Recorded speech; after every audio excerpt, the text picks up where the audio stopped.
Welcome to another episode of Mental Wellness Insights, bringing sunlight into mental health. Many issues that arise later in life originate from childhood experiences in families. Today we are having Josephine Magogo discussing issues regarding dysfunctional families. Welcome, Josephine. Thank you so much, Pamela. Yes, we will start by you telling us what is a dysfunctional family. Okay, thank you so much for inviting me for this session. Maybe I could start by introducing myself. My name is Josephine Magogo, and I'm a counseling psychologist by profession. Now, I think the question was on mental health. Okay. Now, when you're talking about mental health, I will use the definition that is normally given by WHO, where they say it's basically where an individual is able actually to discover their own abilities. And of course, as they do that, they're able to cope even with their stressful situations, meaning they can still remain very functional, they can still remain very fruitful, and also still contribute to the society, despite what is happening around them. Now, when you're talking about mental health, remember there's a wellness part of it, because health is that means either you're well or you're not well. Yeah. So when somebody is not well, that means the psychological distress or stress around your life has overwhelmed you, and that means you don't have the coping mechanisms or the proper support system, and you end up being well. While somebody who is actually healthy means that yes, these situations are still there, but you still remain functional, you're still able to contribute back to the society. So that means you're still mentally well. Yeah. Yes. So what is a dysfunctional family? Now. Okay. Now remember, when you talk about dysfunctional, we're talking about any family that is impaired.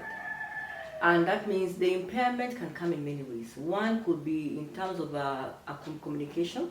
That means there's no proper communication in that family, so that makes it dysfunctional. At times, it's the relationship in the family that again is also impaired. And even remember, family also has its own dynamics. So when that is not playing well, then we say that family is dysfunctional. Yes. When you talk about communication, yes, can we get it a bit deeper? Okay. In a family setup, we expect parents, first of all, the parents are communicating to each other. If it is the father and mother, there is that communication. And of course, it's done in the right way. That means people are allowed to express themselves. Okay, they can freely express their feelings, they can freely talk about their issues. And also that includes the children, the parents, and even among the siblings. Okay? So when that is not happening in the most effective way, then of course it's impaired, and that's when now dysfunctionality comes in, because communication is affected. Yeah. Yes. Communication basically is speaking to each other. Yes. Now, when it is impaired, what exactly do you So that means you could either have one-way communication, because you see, for anything to be a communication to be effective, we are saying at least two-way. That means we are talking to each other, not talking at that person. So that's basically what we mean by communication. If it's healthy, then that's what we expect. That I hear, I also respond. But now, for instance, when it happens that it's only the father who does the talking, the rest of the family, they only do the listening, then that tells you that communication is not what? Is not healthy. It is actually impaired. Yeah, because the rest of the family are not being given an opportunity to express themselves through that communication platform. Why do you think the situation of just a father talking or just a mother talking, why would it arise in a family? In a family. And especially we are talking about, for now we are talking about a man and wife.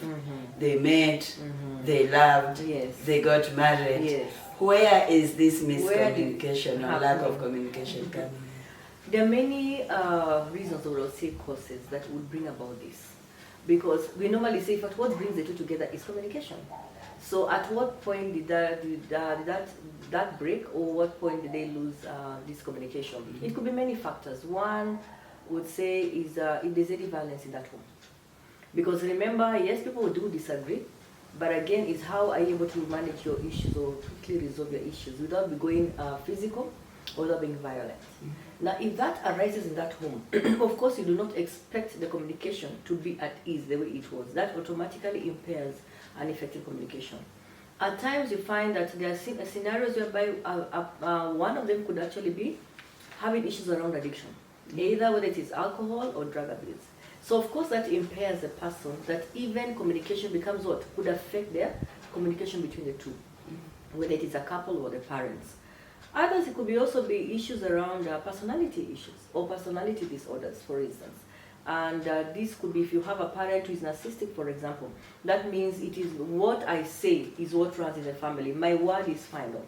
Now, that kind of a father or a parent, or even whether it's a woman, that means you are not allowing the other person to express themselves. So, of course, it affects what? The normal communication. So, there are many other causes. Emotional abuse is also one of them. Or even maybe when one partner feels they're being neglected or being abused, that can also affect their communication too. So there are many other factors, but at least those are the main ones. Yeah. Yes. Now, in a family, the main miscommunication comes from either mother or father, the parents. Yes. Now, let's talk a little bit about communication between parents and children. Okay. Yeah. Now, when the children are growing, remember they're also going through different developmental stages. Initially, when they have just been born, they are growing up, there's a lot of authority lies with the parents. So this child will do a lot of hearing and taking information from their parents because they're learning. It's part of observing, they learn through modeling from their parents. But as they grow up towards preteen stage to the adolescent stage, now this is a stage whereby they will start questioning the values they have been taught by their parents, the belief system they've all held all along. And of course, they're trying to create their own independence, saying that now they're also getting influence from the society. Society here could mean their friends in school, their neighbors, their teachers, and so on. So you'll find they start questioning these values that they have held for so long, the beliefs in the family, and if they are not allowed to express themselves in that family, then again, that could affect them. Because this is when you expect them to come and say they have a different view from their parents. They have a different opinion. They're also seeking out to be heard. They're also seeking out to try out new things, okay? So if this is not embraced well in the family, then that could affect communication. So you find there will not be the autonomy will be affected. It will create shame instead of them being wanting to try out new things, and that again can suppress them and affect their communication at home. Yes. We have dealt with the communication. What are the factors cause dysfunctional? A family. Okay, over and above relationships is another thing. Yeah. Because you see, remember, a family is like any other group. There is a way they relate in that family. So relationship is very important. How is this family relating? We expect the parents to be close, for instance. We also expect that closeness between the children and the parents. And there's a way also the siblings do relate with each other. Now, if that again is impaired, that means that family also becomes dysfunctional because the relationships are not the way they are supposed to be. At times, it could also be issues around the safety in the home because there is a way the home environment should provide safety for these members, whether it is physically or emotional. Again, if that is impaired with, then the family becomes dysfunctional. So relationship is also very key over and above communication in that family. Yeah, because if we are not able to relate well, that family will not function well. Yeah, that means even some roles will not be taken up well by each family member because every family member has a role to play in that home. Yes. There are families where parents, and I'm told it occurs a lot with mothers, they want the children to be on their side, and so they talk about the other spouse with the children. Can you say something about it? Most of the time that you see it is emotional abuse in the family, or what you call, and you find that what you call triangulation. Now, triangulation again will result with this communication is a problem in the family, or relationships are also a challenge, meaning I'm not talking to my spouse. There is no two-way communication. So what do? We bring in the child. This child becomes the party who receive and send back the information. So that's what we call triangulation. So what happens is I want something from my husband, I say, go tell daddy ABCD. Then the girl or the boy comes back and says, daddy said ABCD. So you see already that tells you communication is impaired, even the relationship is. So what happens is that this child becomes the identified patient, we call them like that in psychology, because they're carrying the weight of the family, okay? Because I'm trying to mediate between my father and mother, okay? So at times, if it's a woman, and most of the time we find women who are emotional, more of the men are more logic. So you'll find they'll always find themselves, they will look for this child and as a source of their what? The source of their support and the encouragement, because the father figure or the man figure is missing in the home. Yeah. And so what message are we giving this child? It's very interesting because at times you find that when this is happening, at times even parents are not even conscious of what is happening. These are dynamics in the family that are running, and you find that they are so dysfunctional that it even becomes functional. You see, that nobody really realizes that this is not the right way to do it. Because at the end of the day, that child is affected. There is a way this child should grow in terms of their own developmental activities, even emotionally. But now you can imagine the weight at which they have to carry issues that are beyond their age. So it affects the child, it affects the relationships, it affects the home, either whether they are knowing or not knowing. Yes. And as this child grows, what is he taking along with himself psychologically, emotionally, socially? What is the end game of this? Yeah. Now, it depends on the role the child is playing. Because again, in these dysfunctional families, there are different roles they play. There's a one who will always want to, the entire blame will land on this child. Now, that's the scapegoat in the entire family. So when there's an issue in the family, we blame this boy, we blame you, okay? So that child, you can see they're carrying the weight of the family. They'll always feel guilty. They'll always feel they are ashamed, okay? Their self-confidence, of course, will be affected because the entire family is looking at what? They're looking at me as the cause of the problem. There are others who are heroes. The hero one is the one who is very high function in the family. So most of the time you find that these are the ones who conceal everything else, and they're the ones who pose out there that things are okay, okay? So the family is functioning well. So you find that there's a lot of facade, they're not themselves. There's a lot of pretense in this particular child, and you find even later on in life, it will be difficult for them to build stable relationships because they are not being allowed to be themselves. There are other children who are, we call them the mascot in the family. These are the ones we call them like emotional referee. So when there are issues at home, I'm the one to check out on daddy and mommy and make sure that everybody is happy. I'll bring in humor, bring in stories, just so to divert the entire family from the real issues. So again, just like the other one, a lot of secrecy, a lot of pretense, that you find later on as they grow up. These are the ones who have personality issues. You can be either borderline personality issues because you've acquired a personality that is not yours. Either you are lying in between. That is not really who you are. So again, it depends on the role this child is taking. The others who are caretaker. Caretaker now is more the one who takes care of the family, just making sure that we're happy, everybody is calm. So when daddy comes flying around and throwing everybody up and down, they quickly jump in and calm down the situation. So again, there's a lot of emotional weight they also carry on behalf of the family, which you find later on in life, they can either decide, I do not want a family like this, or they find themselves running a home like that, because after all, it has been functional as much as it is dysfunctional. So it depends with the roles these children are playing in that home. And you'll find that they'll actually do that. The lost child is the most affected one because this one will always draw back. This one will always be in the background. They don't want to be involved in the issues of the family. So self-esteem issues will be a big issue for this child.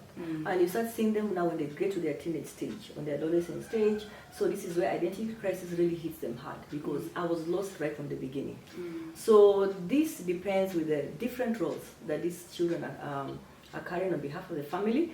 But at the end of the day, they will not be able to sustain that proper relationships. Communication becomes a problem. Even their own personality and relationship later on. Even at workplaces, they are entirely affected because of what happened around in the family. Yes. In our previous video, one person mentioned the role of a firstborn. Yes. Firstborns are said to be very independent kind of children because you see, a lot is expected from you. If you have siblings, they're all looking up to you. The parents, the same. Okay, so you'll find that they'll always be very independent compared to the other children. Because if, for instance, you have 2, 3 siblings, that means at some point attention moves to the second, to the third, and so on. So this child learns to take up roles, takes up responsibilities, and you find that if they're in that dysfunctional family, And probably if it's a male, they'll easily step in as the dad of the home or the mom of the home. Exactly. So that's another thing with even the birth order of the children. Yes. Now, at the moment, there's a lot of drug abuse, alcoholism among the young people. How does dysfunctional family lead to this vice? Now, assuming our dysfunctionality began from either abuse or violence in the home. So what happens that this particular child, as they grow up, there's a routine now they're already used to. Daddy comes at midnight, either drunk and so on, hits mommy, everyone goes screaming, we hide in our seats and such kind of things. Now, as they grow up, they realize that they need to find a way of coping with this. Now, if they don't get help out there very fast, then solution will be what? Alcohol and drugs. Because this one just takes them away from those thoughts, away from those stressful moments. Just imagine them going back home again to that kind of an environment, that toxic kind of an environment. So you find that they'll quickly jump to find themselves in getting addicted to alcohol and so on. So at times, you find dysfunctional families can actually lead that. When they're not able to handle, like now I've said the different roles they play, this child becomes emotionally overloaded. So if they're not getting help from either a therapist or somebody to talk to, then that becomes a solution for them. Yeah, which unfortunately it isn't a solution, it just creates more problems even later on in their lives. Yes. Baby daddies, baby mummies. Yes. What is happening in our society now? Is it that people do not want the marriage institution? Or what is it that people are now co-parenting and all that? Okay, in terms of, there's a lot. They find that there are many reasons why they find themselves in that scenario. Some of them, when you ask them, they'll tell you it's a mistake. Okay, that this happened, especially for the young ones who are growing up. Maybe they found themselves in a relationship and there you go, suddenly become a parent. And of course you're not ready for it. You could have been a school-going child, student, and even the father of the child also could be a school-going children. So none of us are ready for this, none of us are prepared for this. So of course where does the way fall back to the lady? Now you realize as they grow up, because now they have learned through their own experience, personal experience. Now as they grow up you find that it's becoming more of a trend in the society. So many of them, I'm sure, they want to settle down in their homes. But again, if they don't get there, then you find, as they move on, they decide, let me add a number 2. After all, age is catching up with me, okay? So what do I need to do? Others, you find that they could be very career people in life who feel, I really don't want this responsibility of being a wife or a husband, and I can actually make it and bring up children on my own without the other person. So you find the others actually who go out and seek for a partner just to bring up this child, and they agree from there, we are not getting into a family relationship, I'll bring up the child on my own. So that means these ones are actually prepared for it. It's a lifestyle they have chosen. This is what they want to do and how they want to live. Others you find they're already in families, they are hoping that life till death do part. Things happen like these ones. And so what happens? You end up separating, others end up in divorce. So what happens? You find yourself there. So there are many reasons why this mommy, daddy and thing like kind of thing. But I think I said it depends. Where we always say everybody has a story. Yeah. Do you think this issue of dysfunctional family has something to contribute towards the situation? Very true. Because you find, like now, the one is in a marriage and they decide to walk out. Chances are very high that family was already dysfunctional for many reasons. Either it's violence, abuse, emotional abuse, either it is through addiction and such kind of things, or even financial. There's no support the way you would expect it. So you'll find that one of the partners will decide, I can actually move on my own. Why would I stay in a family that is very toxic? My children are suffering. Very few make those kind of decisions, okay? So you find they end up in a space which they had not intended to be in the very first place. But yes, dysfunctional families is a big contributor also to these kind of scenarios that we are seeing today. Yeah, because I've had several people say that I would rather be alone and raise instead of being in a family like, oh, I don't want to pass through what my mother passed through. And that's very true, because even for us, as when a client comes to you in a scenario like this, because we normally assess and see, is it physical violence? Is it abuse? This abuse, is it emotional? Is it physical? Because if it's harming you, chances are very high this person can even kill you tomorrow. So the first thing we make sure is provide safety for you. And if safety is outside that home environment, then I think we have no choice but to do what? To encourage you to get to a safer place as you try and resolve what? The family issues. So you find others that say move out and make that decision. They find themselves in that scenario and they decide not to go back to where they came from. How does social media contribute to family issues? Yeah. Social media can either be positive or negative. And today we have so many platforms, whether if you talk about TV, radio, the internet, and so on. And unfortunate, you find that we don't really make noise around the good things in life. It's always the things that go wrong. So rarely will you find somebody talking about a functional family, the benefits. Rarely will you hear those stories. You'll always hear on the other side. So already there's a stereotype already out there that families, it doesn't work. Even this marriage issue really doesn't work. Even as you get in there, you're already asking yourself whether it will work for you. So media already has portrayed that kind of a picture. But again, the good sides of it, there are families that are doing very well. They are actually functional. So I think at the end of the day is how you want to use this media.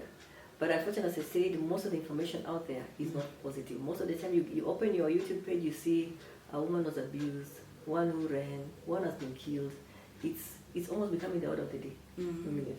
And the order of the day is again that mother and father are working.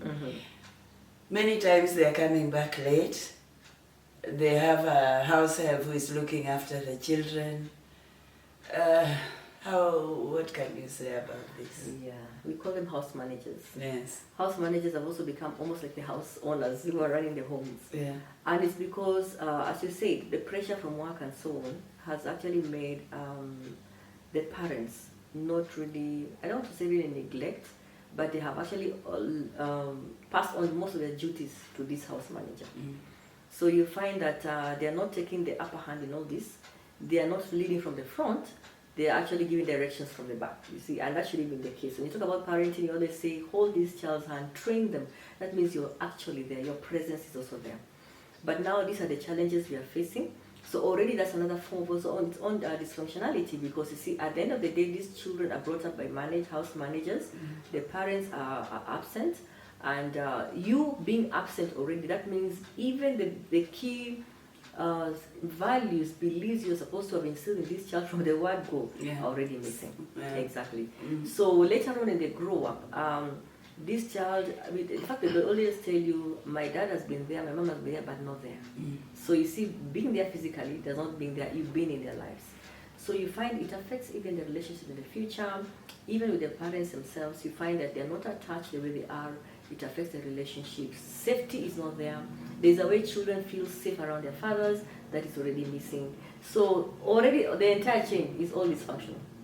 Yes. And again, in some instances, they are all there, the family is all there, but everybody's on their phone, busy browsing and all. What happened? Why is there so much of a change? And that's why now the social media, really technology, if I can not call that, it's actually technology, which we say it can either lead to emotional information overload if you're not careful. You and I as parents, there's a way you can say at some point I'll stop using my phone. This child who they are still growing up, they might not be able to make that decision. Because even as they grow up, there's a way they are growing, even in their brains, they have not fully gotten to the level whereby, unless 21 and above, when you can say they can make decisions, they can say this is right and wrong, they know the consequences of using the phone for 7 hours, not really. So you are there as a parent to provide that guidance. But if you are the same one on that phone, your wife is also on the same phone. So you can imagine, instead of talking, what has happened? We are here on our phones. Yeah. So communication, again, at the end of the day, is still affected. Relationships is affected. I think we're in the same home, but we don't know each other. I really don't know what my children like. I don't know what their hobbies are. I don't know what makes them happy at the end of the day. As long as I'm providing food, they're going to school, I think I've done it all.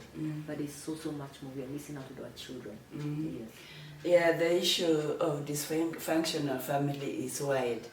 Now, before we conclude this talk, there's so much suicide within the family unit. There's so much killings, homicide. There's every other day we read somebody has killed their children, somebody has killed their husband, the wife. What is happening to the society and to the family unit? Again, as I say, it still comes back to communication again and relationships. Because if my family is not providing even the kind of safety I'm looking out for, emotional, physical safety. They, for instance, look at this child. The family could actually be very functional. But out there, these children are also, they're bombarded with so many things. And especially when they get to the adolescent stage, they want to fit in for particular groups. They also want to feel they belong. They also want to feel they're loved. Now, if they face challenges out there, the first place they should run back to should be the home. It should be the family. But again, if I find this family is already dysfunctional, so already there's a gap. That means there's no support system to help me as a child. So what happens is that the way you're thinking you can get support from home is missing. You go back to that social media, they're bashing you. So what is left of you? Solution is, I take away my life. Okay? At times you find that, it's a couple in this scenario, there's too much abuse, too much violence, and you already the society, there's a way the society already looks at us. For you as a woman, when you walk out there, you're a failure. You did not manage your home well. There's a standard the society has already put out there for us. So you prefer to keep it as a secret, and you want to sit in there and hoping that one day things will change. Okay? So in the process, you find that here you actually lose your life in the process. Okay? Others feel it is too much. I'd rather just go with my children. I can't even let my children remain in this kind of an environment. So you can see at the end of the day, being dysfunctional, this family unit, actually it's a key unit in a society. Because by the time we get in the community, it's many families that form a community and later on a nation. When this is not working well, it affects the entire system. How does religion contribute towards dysfunctional families? Religion can be positive, and the other side it can also be negative. Because ideally religion should be there to help us now to bring sanity in all this. That is what we expect. Because whereby there's violence in the home, depending on what your religious orientation, they always say there should be peace, there should be calmness and so on. I believe that's all what religions fight for. But again, if both of us, for instance, we come from different kind of backgrounds in terms of our religion, so there's where you come from, there's what I believe in also. Again, that can also be a pull and push. And you find that at times when people are getting into homes or marriages, starting a family, it really doesn't look like it's a big issue. But later on, when children come on board, you realize it's an issue. Because I want my children to go to my church, I really want your children to go to that church. Okay? So the fact that there's no clear direction, because remember these families dynamics talks about even direction. We even expect, the children expect even discipline in many other aspects of life. So when that direction is not being provided, it's not clear, boundaries are not clear, families again are affected. It can bring about dysfunctionality. Because that means today I can pick my children, go to them, tomorrow you pick. So where is this child at the end of the day? You see, so you find later on as a great teenage stage, that's where they sit down and say, here I am, now I'm going to make my own decision. I'll either do mommy's church or daddy's church or none of them. Okay? Because when they were growing up, they had no choice. They had authority. But now at the teenage stage, they will start questioning that authority. And they also want to be allowed a bit of their independence. So religion, it depends how it's used in a family. It ought to be positive, but at times it can also be the cause of that dysfunctionality in the family. In the traditional African setup, a child was not supposed to have any say. Does it still apply? And I think that's why we're saying traditional, because Traditional there was a way African society, yes. Because you see, there was culture, the way each society embraced their own way of bringing up their children. Because the parent, not even the biological parent, anyone older than you had a right to discipline you. as long as they're older than you. So authority was vested on anyone older than you. And that is how the children are wired, and that's how the culture they were brought up in. But today you realize in the modern society, things are slowly changing. Remember, people have actually moved to, but there's a lot of urbanization, there's a lot of globalization, there's westernization. Name all these technologies also come on board. Yeah. So people are being exposed. It's not like before. And a lot of individualism today, actually. You see, that is, I have many relatives. Today it's father, mother. In fact, it's more nuclear. So you find that even taking another person trying to authorize things for this particular child could also be a challenge. Who are you? You're not my biological mom. You neither are not my father at the same time. So things are slowly changing. It isn't per se where we were before.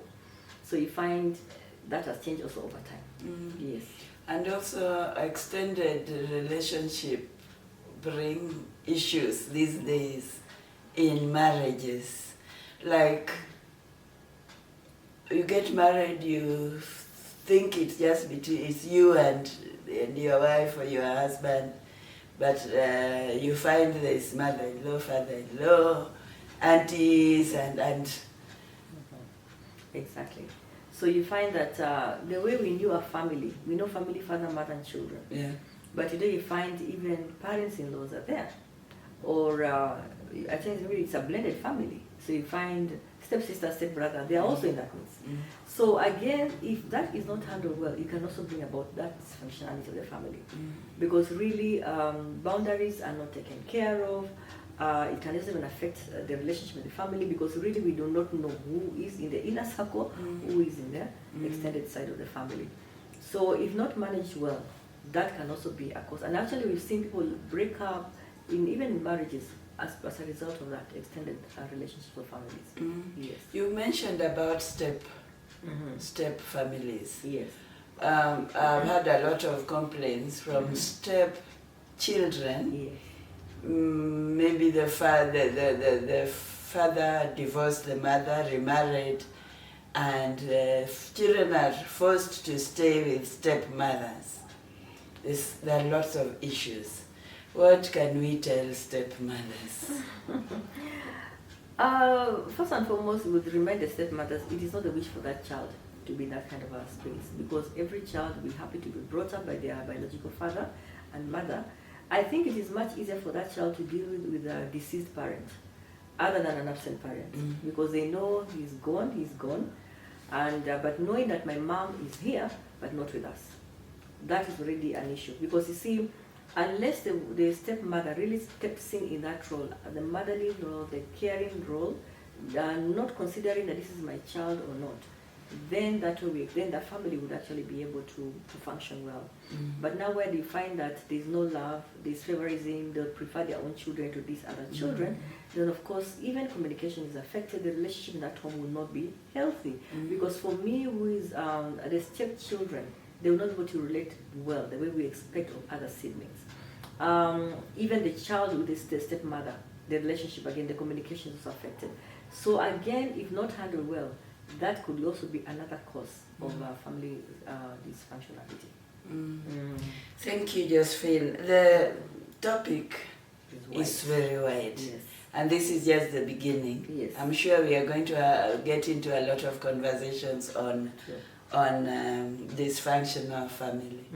But just briefly, how do we remedy these issues? Thank you. Remember, when you're talking about family therapy, families, we always prefer family therapy. Because if I say it's a mother and the father, how about the children? So we always encourage family therapy, because remember, when you put the families together, we are able to address the issues first as individuals within that family, and then how that affects the dynamics in that family. So family therapy is very key, and it actually starts first of all with where you accept it.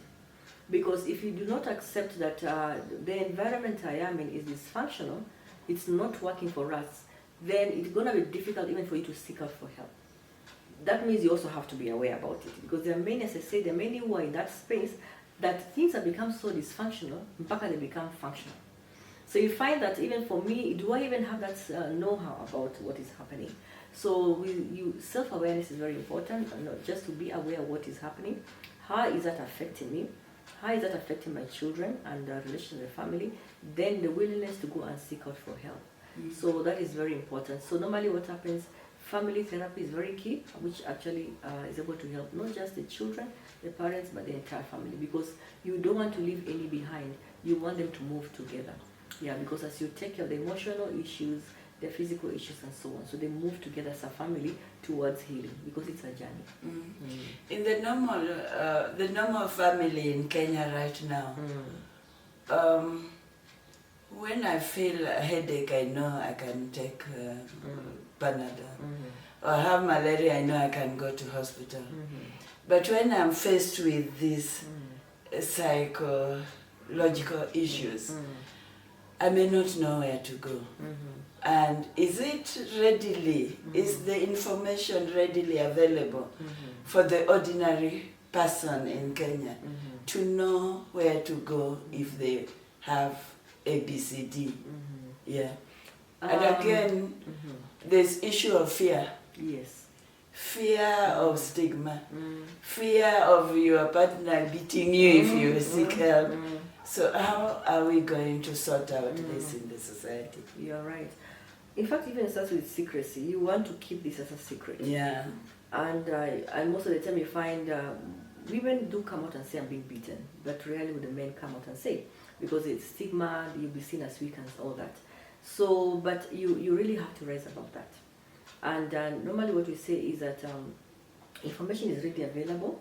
And if you're actually talking about again the technology that we have and even the social media, nowadays we have, like in Kenya we have a body, we call it Kenya Counseling Psychological Association. Kenya? Counseling Psychological Association. Yeah. Kenya is KCPA. Now this one, what happens, is an umbrella body for all counselors in the country. So what it does is that there's a lot of information you can get there, there's help you can get there. From every county, wherever you're seated, you can easily be able to get somebody who can help you. Okay, whether it's a psychiatrist or psychologist and all. When talking about some hospitals like Nairobi Women, they have a section, we call it GBV, Gender-Based Violence Section. So this is whereby such cases are handled. You can actually go in there and say I've been abused, either physically, sexually, and so on, and you can actually get help, both medically and even psychological support and counseling services. So I would say the information is already available there, and the links are already there, the sites are already there. And of course, you cannot miss a friend or a relative who is a counselor. You'll find they're always out there to help. Yes. Yeah. Thank you very much for the discussion. You're welcome. We are going to have a lot more on this topic. Yes. Because a lot of people are suffering within families. Yes. And the suffering within families is the cause of a lot of suffering in the society. True. A lot of disconnect in the society. So if these things are not handled, Yes. and if all this information is not put out there, then we are going to still have the vicious circle. True. So thank you very much. Thank you too. You're welcome me. Thank you too. God bless you.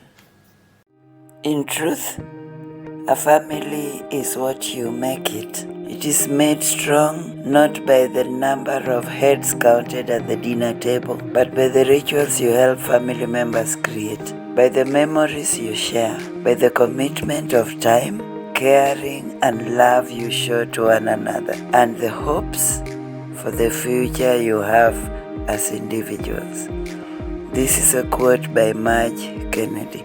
Please look out for the next episode of Mental Wellness Insights. Subscribe, share, like, and click on the notification bell.